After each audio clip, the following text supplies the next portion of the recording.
The first thing I want to know is how do you approach Twitter day to day? How do you use it? How do you think about it? How do you write? Do you write tweets? Do you schedule tweets? Do you use lists? Both as sort of a creator and a consumer. Just kind of take me through your process. Yeah. So when Twitter first launched, right back in 2008, maybe, Hmm. they built themselves as a microblogging service. And I don't know if they still use that messaging, but that's how I use Twitter today. I treat it like a microblog. And so by that, I mean that I try to focus as much as I reasonably can on high signal to noise. And so I'll try to think of, one key thought or tweet per day. And then if I think of something else throughout the day, I might tweet that too, as long as I think it's valuable in some way, whether it's informative, novel, or entertaining. So I very much try to focus on that. And in that focus of high signal to noise, I would say that I probably do spend a lot of time thinking about each tweet. And a lot of time is subjective, right? Before I tweet something, I might think about it twice. I might spend an extra maybe 10 minutes, right? Just refining the thought, making sure it's an active voice or making sure it's easy to understand. My favorite thing to do, or one of the best tips that I have or one of the best tips that I would recommend is, drafting out the thought or the tweet that you have, saving it, like, leaving it in drafts for a couple hours. It's just enough time for you to kind of forget about it and then come back to it with a fresh pair of eyes so that you can better lean into the feelings of, does this reflexively make sense? Would somebody stop scrolling when they see this? Would they engage with it? And then trying to revise and then tweet from there. Mhm. How do you think about a couple questions based on that? So, how do you think about value in your audience and who you're sort of tweet? I assume you do. I assume you think about, I'm trying to help these specific people in this specific way. How do you think about who that is? Yeah, so I will look at who my audience is. Like I use follower wonk occasionally to see so that I can see who follows me in terms of like I can search people. Well, let me back up for a second. Follower wonk will allow you to analyze your Twitter followers.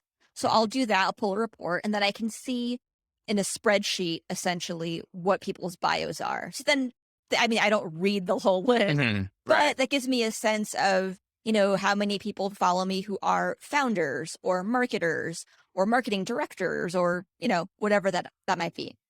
So that does help. And then I also, I might even analyze my own audience in SparkToro to see Mhm. to get the audience research of the people who follow me. So then from there, I'll see some of the top words used in their bios. I'll see some of the topics some of the topics or words that they use often publicly online. And that kind of gives me a sense of what my audience is thinking about. So at this point, I'm pretty confident that my audience is made up of some combination of creators, marketers, and founders.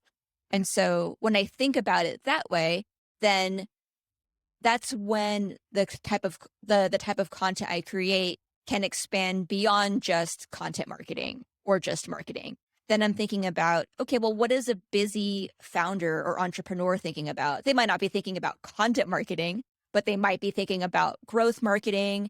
They might be thinking about, you know, focusing on high impact tasks, right? It could be Mhm. productivity related. So that's kind of just how I see it, right? So then my content is it kind of runs the gamut from marketing to productivity, and then kind of sprinkled in there, right? The human side of things, like the things that I find amusing in my own personal day to day. Mhm. And I think as a whole, my hope is that my feed ends up becoming informative, interesting, occasionally funny, I hope. And then Right. also that it's not too much, right? It's not like Mhm. I mean, I think there are a lot of different opinions on this. And I'm sure a lot of people would say, like, no, you should tweet several times per day. And that's great. I mean, if that works for you and Mhm. you like it and you're getting good results, and by all means, you should do that.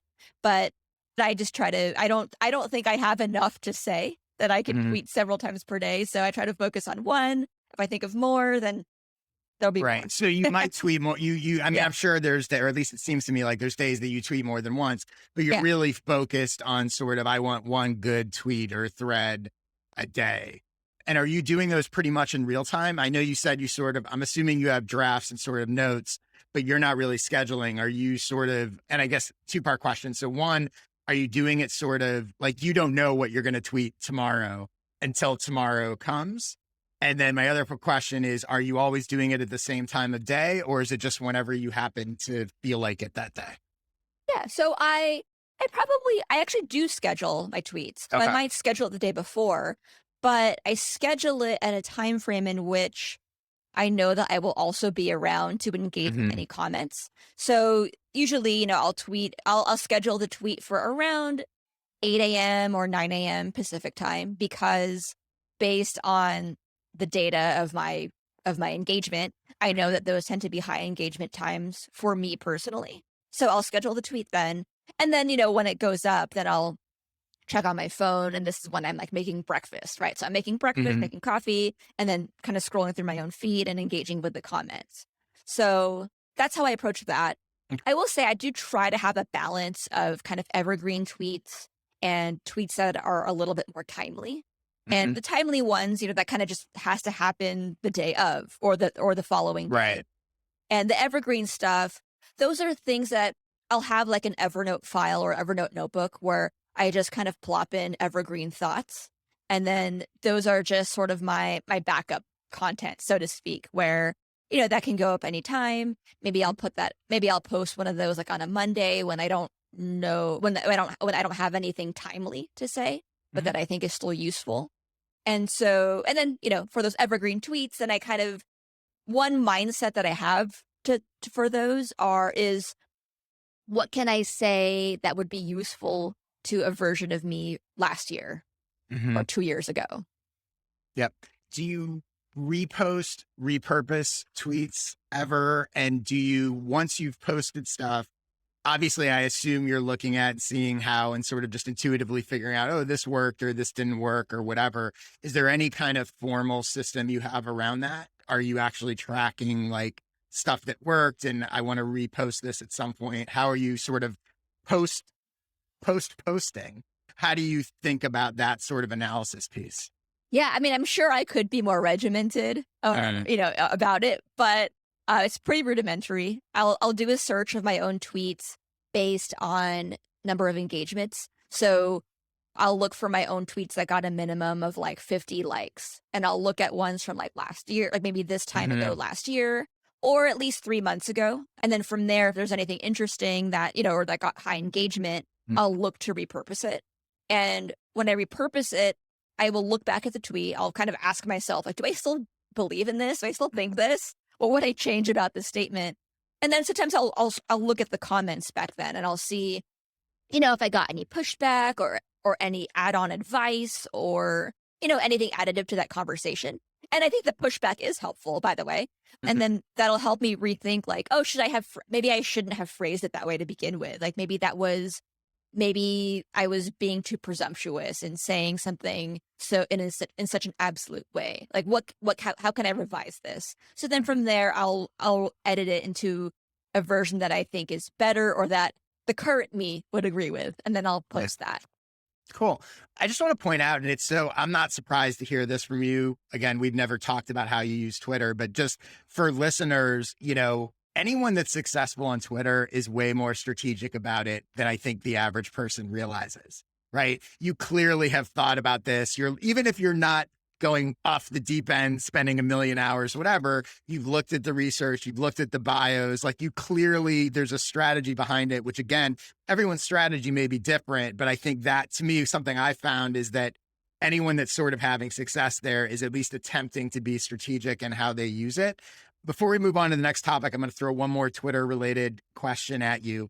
Is there any sort of quick tip or something you feel like maybe you do that isn't the sort of common wisdom that a million people are saying to do that you have found successful on Twitter that you could say, hey, here's the thing I do. I don't, that's not necessarily what you've heard a million times, but has worked for me. Anything come to mind? Let me think for a sec. I love this question. Yeah, I don't mean to Yeah. put you on the spot, but Yeah. I assume like just little things. It might be a type of tweet. It might be I don't want to answer for you, but I know that I've seen you, I think, multiple times sort of point out when people are sharing, the standard tactic of like, oh, follow these experts and they're all men or they're 10 men and one woman. And I know you have sort of had some success sort of saying, hey, wait a minute, like, what about all these other people? So I'm not saying Yeah. that's it, but I know that's something that popped. Well, yeah, I mean, you're absolutely right, and that's what I was trying to think about, like, how do I articulate this better? Mm. Because the way I see it is figuring out some combination of calling something out without calling something out and figuring out how to punch up instead of punching down. Mhm. So, like, when you call something out or when you clap back at someone or at something, Mm. um, I think it's less about saying, "Hey, you didn't include women, how dare you?" I think Mhm. it's finding a way to either yeah, I guess you could do it in 2 ways. One is kind of taking the benefit of the doubt route, where maybe you don't know someone and then maybe they don't have this strange repeat behavior of Mm. or a repeat offensive behavior, and then you can say something like, "Oh, here are some other really cool people to follow," and then you add Right. on with, like, all women or Well, whatever that is. Yeah. that's what I liked about it. And I think sort of if you extrapolate beyond just the sort of men women piece of that specific example, you know, you're taking the prompts to create something generous and value, not just taking the prompt to get in a pissing match with something. Like, or you said to clap back on it, right? Which I think is what a lot of people would do, right? If you think about it, anything that you find, I don't mean you, but anybody finds frustrating, wrong, whatever, the temptation is just, I'm going to fire back at them and point it out and get into them, as opposed to saying, well, maybe there's a prompt that I can create something positive, and in your case, shine a light on these other people or whatever, helpful versus just pointing it out, which may be sort of helpful, but only does so much, right? So maybe that's Right. sort of the bigger piece. Yeah, If and you I went in a different direction with it. right, and I think, yeah, I think that kind of I think any kind of offensive or whatever behavior deserves to be called out, but I think there are many ways to do it. I don't think the only way Mhm. to do it is to say, "Hey, you messed up," or like, Right. "You're sexist," or whatever that might be. I think a way to call it out is to just amplify the good that you want to see or to celebrate the good that you want to see. The other way I would approach this, and I wish more people would do, is essentially be the change that you want to see. Mhm. Like if you see a thread or a tweet that pops off that you don't like, that you like, fundamentally it pisses you off, then use that and make your own content and then Right. win. Right. Right? Right. Right? Right. Yeah. Exactly. And also, again, like it's providing value. Like what you did there not only provides value to the women that you featured and recommended, it also provides value to your audience because you've just introduced them to a lot of great people to follow, regardless of men or women, right? So Yeah. you didn't just sort of point it out, you created a whole other set of value.